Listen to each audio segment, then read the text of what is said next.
So just disconnecting this little unit so it can be moved. And that bit of pipe was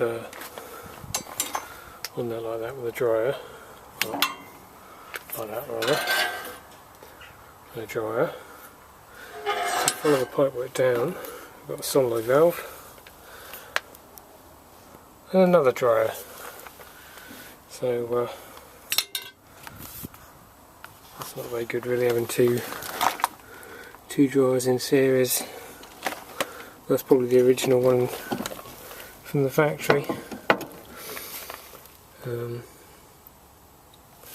Yeah, there's another one here, so it's obviously been changed at some point.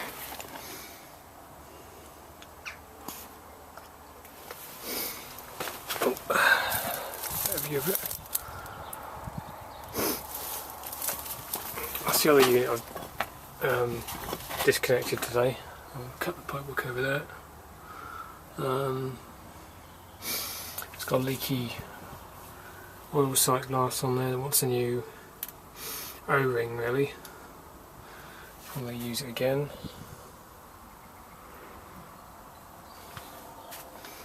Must be 25-30 years old I suppose. Some press gold Copeland compressor on Hubbard, if you can see the label over there. I think Hubbard used to just buy these and put their own condensers on there, and they owned their own receivers.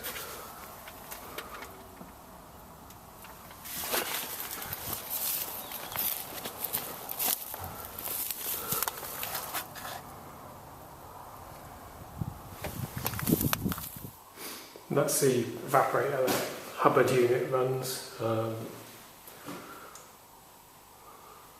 2 fans on it. This one's not turning, so I don't know if that one's faulty. It just sort of windmilled.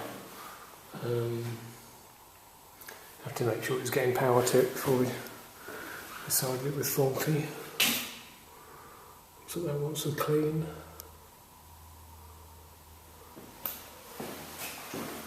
Cut the drain, cut the pipes off and brazed them up.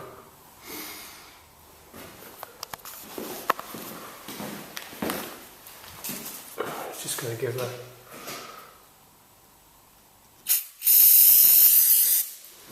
bolts a bit of a spray so that when they come to disconnect it or lift it downwinds, you can get the bolts undone.